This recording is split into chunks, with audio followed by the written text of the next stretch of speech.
Hey, don't fritter your life away. Let's make some real authentic Chesapeake oyster fritters right here on Chesapeake Bites. Okay, when I'm making an oyster fritter, I go to Mrs. Harrison's recipe from down on Tilghman Island. I don't know if you've ever been on Tilghman Island over on the eastern shore of Maryland, but it is one of the best places to visit, to eat, to hang out. You're right down there by St. Michael's. Phenomenal. So Mrs. Harrison had a lovely restaurant down there, made some great oyster fritters.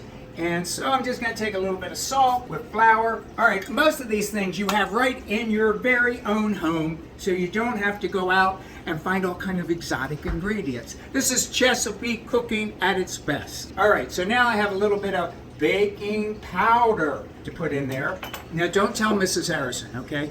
But I'm going to put in just a touch of Old Bay, just so that we know where we're located and we can taste it and feel it and all that kind of stuff. So you take your dry ingredients, get all those things, mix them all together. Now we got wet. So I have eggs, which are very expensive now. So this is a treat to do this. And we have some milk put right in there. So you're probably saying, well, what is an oyster fritter? Well, you have things where you've heard of single fried oysters. That's where we just dust them in flour or whatever and fry them. Or a fritter, which is kind of like making a pancake batter. And so I'm going to take my wet, right like so. And we're going to mix this up here a little bit.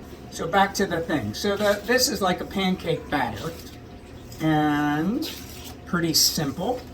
You could make this a little bit ahead of time if you want to, but this is like a no muss, no fuss, quick kind of recipe. When you're over on Tilghman Island or anywhere around the bay, you're going to see all kind of oystermen and water boats out. And look at these. These are some of the best oysters you can get in the world. And they come right from Maryland and right from the Chesapeake Bay. So instead of flouring each one of these, I'm going to take this whole thing of oysters, gorgeous oysters, that are actually shucked right here in Maryland, and we're going to put all of this together. Boom, boom, boom, boom, just like so. So you basically had a pancake-ish like batter, and also, if you saw in there, there was all kinds of oyster liquor. So that's like the juice from the oyster, which is phenomenal. It's like amazing. All right, so now I have some hot oil here. You want a nice heat on it. Not burning, not smoking, but pretty hot, probably about maybe 375, 380. But I just generally do it kind of by feel. All right, so I'm just gonna take like a scoop here. All right, look at this. So instead of just one oyster at a time, it's like you're getting a big pancake full of oysters. So it's just frying up like this. Stand back so you don't get burnt. There will be a little splattering involved here. So basically, we're just going to brown them up. It doesn't take too much. You don't want to overcook oysters. They're very delicate. You just want to gently cook them through, and that's about it.